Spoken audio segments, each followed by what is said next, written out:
రానున్న ఎన్నికల్లో ఆ పెద్దాయన కుటుంబానికి జగన్మోహన్ రెడ్డి 4 సీట్లు ఇవ్వబోతున్నారా? ఆ జిల్లాలో ఆ పెద్దాయనికి 4 సీట్లు ఇవ్వడం ద్వారా జగన్మోహన్ రెడ్డి చంద్రబాబును టార్గెట్ చేస్తున్నారా అంటే అవుననే సమాధానం ఇస్తున్నారు కొంతమంది రాజకీయ విశ్లేషకులు. ఇక ఇదే అంశానికి సంబంధించి మనతో మాట్లాడేందుకు ప్రముఖ సీనియర్ జర్నలిస్ట్ డివిఎస్ గారు మనతో ఉన్నారు. ఆయనతో మాట్లాడదాం. సార్ నమస్తే. సార్ నమస్తే. సార్, రానున్న ఎన్నికల్లో ఆ పెద్దాయన కుటుంబానికి జగన్మోహన్ రెడ్డి 4 టికెట్లు ఇవ్వబోతున్నారని, ఆ జిల్లాలో ఆ పెద్దాయనికి 4 టికెట్లు ఇవ్వడం ద్వారా జగన్మోహన్ రెడ్డి ఇటు చంద్రబాబుని టార్గెట్ చేస్తున్నారంటూ కూడా ఒక వార్త ఇప్పుడు సోషల్ మీడియాలో చక్కర్లు కొడుతున్న నేపథ్యంలో ఏంటి సార్ ఆ పెద్దాయన ఎవరు? ఆ పెద్దాయనికి 4 స్థానాలు ఎందుకు ఇవ్వబోతున్నారు జగన్మోహన్ రెడ్డి?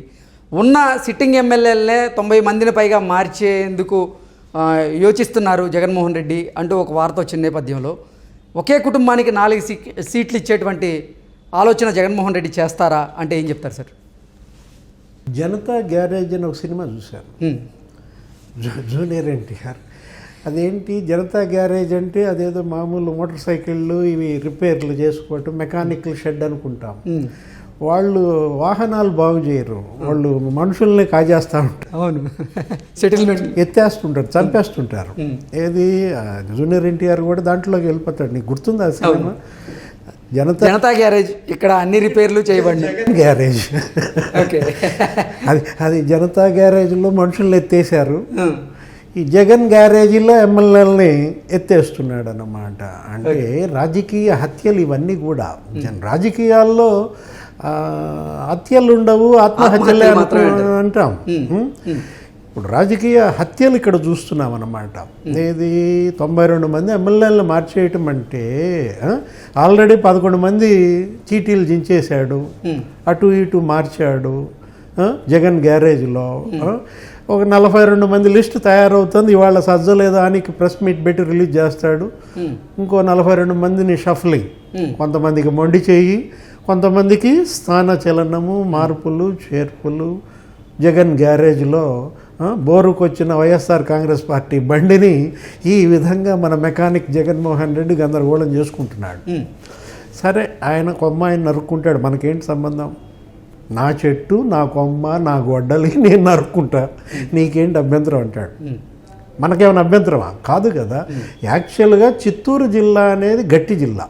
వైఎస్ఆర్ కాంగ్రెస్ పార్టీకి, తెలుగుదేశం పార్టీకి కొరుకుడు పడని జిల్లాల్లో కూడా అదొకటి. అవును, అలాంటి జిల్లాలో కూడా ఇతను మళ్ళా కొమ్మలు అదే చేసుకుంటున్నాడు. ఏది జగన్ తన గొంత తను తవ్వుకుంటున్నాడు. 4 ఒకే కుటుంబానికి చెందిన వాళ్ళకి 4 సీట్లు ఇవ్వటం అంటే పెద్దిరెడ్డి రామచంద్రారెడ్డి ఆయన కంటెస్ట్ చేయడంట పొంగనూరులో. వాళ్ళ తమ్ముడికి ఇంకో తమ్ముడికి అది ఇచ్చినట్టున్నాడు. ఏంటి ఇది? ఏమన్నా ఆస్తి? ఇది నియోజకవర్గం, ఇది రాజకీయం. నీ తమ్ముళ్ళు నీ కొడుకులు పంచుకునే జాగీరా. కొడుకునేమో ఆయన పార్లమెంట్ కదా, మిథున్ రెడ్డి, ఎక్కడ రాజంపేట, అక్కడ కంటెస్ట్ చేయకుండా అక్కడ ఇంకో తమ్ముడిని పెట్టుకుంటాడేమో. అంటే పెద్దిరెడ్డి రామచంద్రారెడ్డి గారే పొంగనూరు నుంచి ఎమ్మెల్యే కాకుండా రాజంపేట నుంచి ఎంపీగా పోటీ చేయబోతున్నారు రానున్న రోజుల్లో. రాజంపేట నుంచి ఎంపీగా వేస్తాడా, లేకపోతే అసలు లోక్సభ రాజ్యసభకి వెళ్తాడా? ఓకే, అంటే రాజ్యసభకు కూడా వెళ్ళే అవకాశం ఉంది. ఇక అప్పుడు కంటెస్ట్ చేయాల్సిన పని లేదు, ఇంక ఈ వయసులో నేను ఎందుకులే అని చెప్పి రాజ్యసభ ఇమని కూడా అడుగుతాడు. కొడుకు మిథున్ రెడ్డినేమో పీలేరులో పెడుతున్నాడు. ఓకే, ఎవరు అక్కడ కిరణ్ తమ్ముడు ఉంటాడు, కిషోర్ కుమార్ రెడ్డి పైన తన కొడుకుని పెట్టేటట్టు. ఆల్రెడీ పొంగనూరులో ఒక తమ్ముడు ఉన్నాడు, ద్వారకానాథ్ రెడ్డి ఏదో పెద్దిరెడ్డి ఇంకొక చోట. అంటే 4 సీట్లు ఇతని కుటుంబానికి ఇస్తారు. అంటే పెద్దిరెడ్డి చీటీలు చించరు. ఎవరు చీటీ చించుతాడు? జగన్మోహన్ రెడ్డి మేరుగ నాగార్జున చీటీ చించుతాడు, సుధాకర్ బాబు చీటీ చించుతాడు, ఇంకొక సంజీవయ్య అతను చీటీ జించేస్తాడు, లేకపోతే అన్నా రాంబాబు చీటీ జించుతాడు. అంటే ఏంటి? Weaker sections, BC, SC, ST, ముస్లింల సీట్లు మీరు చించేస్తారా? అంటే మీ బంధువులకు సీట్లు చించరా? నీ పార్ట్నర్ల చీటీలు చించవా? ఇదే కదా మెసేజ్ ఏం పంపిస్తున్నాడు జగన్మోహన్ రెడ్డి వాళ్ళ సమాజంలోకి, రాష్ట్రంలోకి, ప్రజలకి ఆయన పంపే సందేశం ఏంటి? నా బంధువుల సీట్లు అంటుకోను, నా భాగస్వాములు, నా పార్ట్నర్ల సీట్లు అంటుకోను. ఇక అమాయకులు ఎవరు? మేకలు. ఈ మేకలు లోపలికి వెళ్తాయి. తాడేపల్లి వధశాలగా మారింది, అదొక స్లాటర్ హౌస్. పశువులు వధశాల జరుగుతుంది, చూసావా? మేకలను ఎలా బలిస్తారు. ఇప్పుడేంటి, ఇద్దరు బలిపడవా లేదా గాయపరచడవా? నిన్న మనం మాట్లాడుకున్నట్లుగా ఆ గాయపడిన మేకలన్నీ కూడా ఇప్పుడు మళ్ళీ చంద్రబాబు గారి హాస్పిటల్లో జాయిన్ అవ్వడం, ఆయన వాటికి ముందు రాయడం. జనరల్గా మేకను బలిచ్చేటప్పుడు పసుపు నీళ్ళు చల్లుతారు, అంటే కొంచెం జల్దరిస్తాం, అప్పుడు తపకమని వేసేస్తాడు కషాయం. ఇప్పుడు పసుపు నీళ్ళు ఎవరు చల్లుతారు? సజ్జలు చల్లుతాడు, లేకపోతే ధనుంజయ రెడ్డి చల్లుతాడు, జగన్ అప్పుడే మెడకు వస్తాడు. ఇది జరుగుతుంది అక్కడ. తప్పది. బీసీ, ఎస్సీ, ఎస్టీ, ముస్లింలలో నాయకత్వం ఎదిగి రావాలంటే చాలా కష్టం, కొన్ని దశాబ్దాలు పడుతుంది. సుధాకర్ బాబు అని ఒకడు ఉన్నాడు ఎమ్మెల్యే. ఏం తప్పు చేశాడని అతన్ని తీసేస్తావు, సీట్ ఇవ్వవు. సుధాకర్ బాబు యువజన కాంగ్రెస్ అధ్యక్షుడిగా చేశాడు. ఇప్పుడు సంతనూతలపాడు, ప్రకాశం జిల్లా.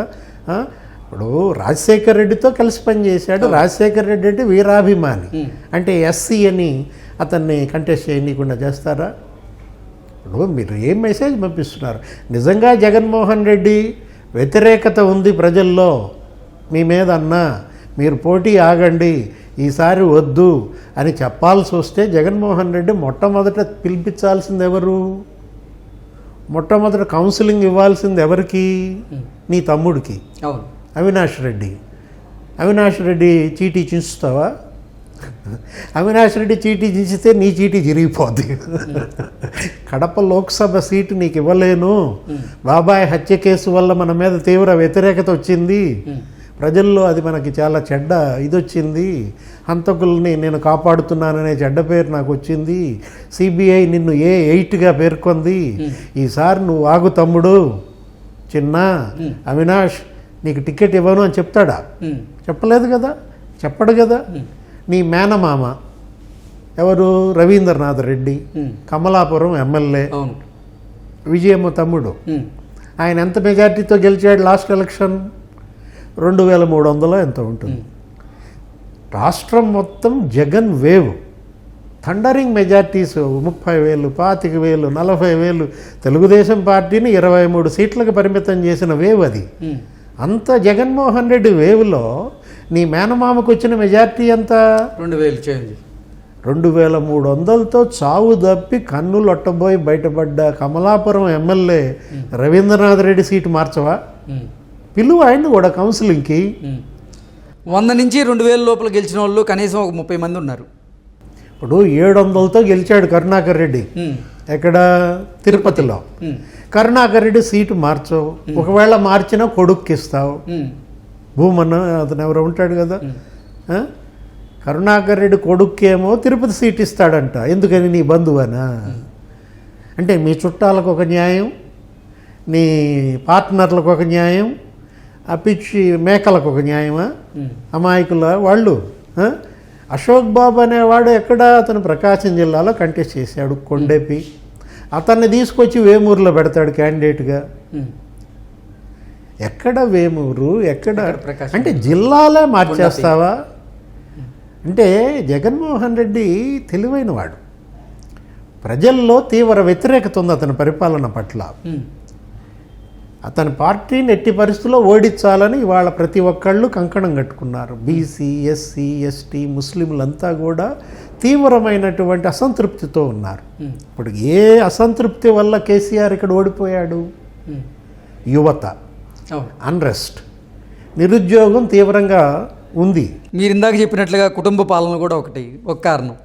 ఇప్పుడు నిరుద్యోగం తీవ్రంగా ఉన్నప్పుడు ఈ యువతలో నియామకాలు అన్నారు కదా, నీళ్లు నిధులు నియామకాల్లో కేసీఆర్ ఫెయిల్ అయ్యాడు. ఒక నోటిఫికేషన్ వర్కౌట్ అవ్వాల, 18 నోటిఫికేషన్లు ఇచ్చాడు, 18 క్వశ్చన్ పేపర్లు లీక్ అయ్యాయి, గందరగోళం అయిపోయి ఆ యువత అంతా ఇవాళ కేసీఆర్కి బొంద పెట్టారు. ఓడించారు ఆయన్ని. ఉద్యమ నాయకుడు, తెలంగాణ తెచ్చినాడనే ఓడించి పారేసింది తెలంగాణ యువత.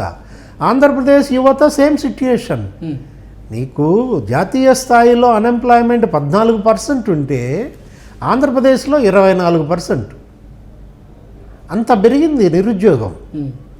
ఒక్క రిక్రూట్మెంట్ లేదు. మెగా డిఎస్సి అసలు ఏమైందో తెలియదు. టీచర్లను ఒక్కళ్ళని రిక్రూట్ చేయలేదు. 50,000 పోస్టులు టీచర్ పోస్టులు ఖాళీగా ఉన్నాయి.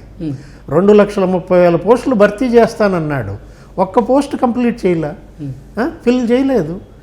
ఇలాంటి పరిస్థితుల్లో యువతలో ఇంత వ్యతిరేకత ఉంది కాబట్టి దాన్ని కప్పిపుచ్చుకోవటం కోసం ఈ సినిమా బిగిన్ చేశాడు. ఏది? ఈ సీట్ల మార్పులు చేర్పులు. అంటే ఇప్పుడు టోటల్గా నీకు సినిమా ఎటు మారింది? సమస్యల మీద లేదు. యువత సమస్యల మీద నుంచి దృష్టి ఎటు మళ్ళించాడు? తన పార్టీ వైపు మళ్ళించాడు. మీడియా దృష్టి ఎటు వెళ్ళింది? తాడేపల్లి ప్యాలెసే చూపిస్తావు. అక్కడ కార్లు ఆగటం, వీళ్ళు దిగటం, ఉషశ్రీచరణ్, రోజా భోజ ఎవరో ఒకళ్ళు లోపలికి వెళ్ళటం, మళ్ళీ రావటం, ఎక్కటం, వెళ్ళడం, గొట్టాల దగ్గర మాట్లాడటం. ఇది మీడియా అటెన్షన్. అంటే మీడియా దృష్టిని సక్సెస్ఫుల్గా మళ్ళించాడా లేదా? చూసావా మరి జగన్ ఎంత తెలివో?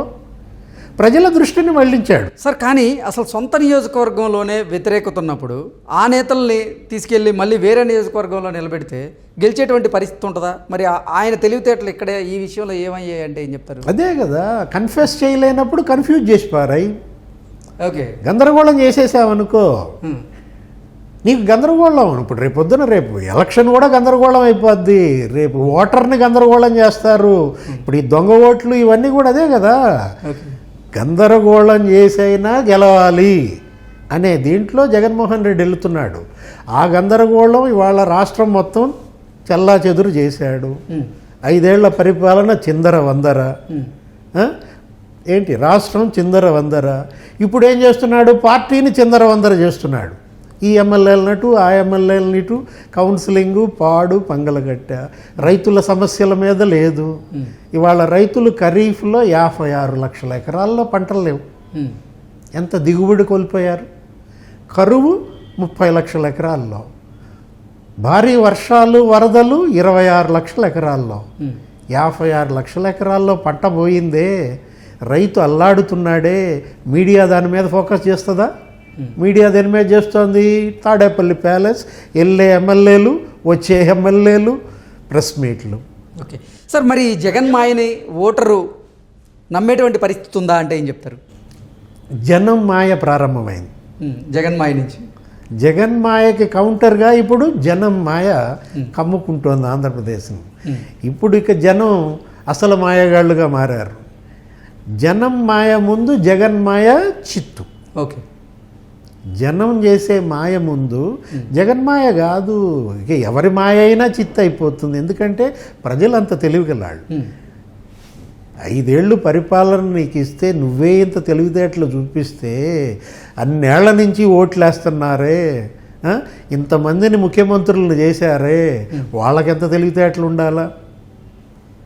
ఏదీ పని చేయదు. అంత తీవ్ర వ్యతిరేకతలో ఇవాళ తను గందరగోళపడి పార్టీని గందరగోళం చేసిన జగన్మోహన్ రెడ్డికి రేపు రాబోయే ఎన్నికల్లో ప్రజా తీర్పు కూడా గందరగోళమే. Okay sir, thank you so much.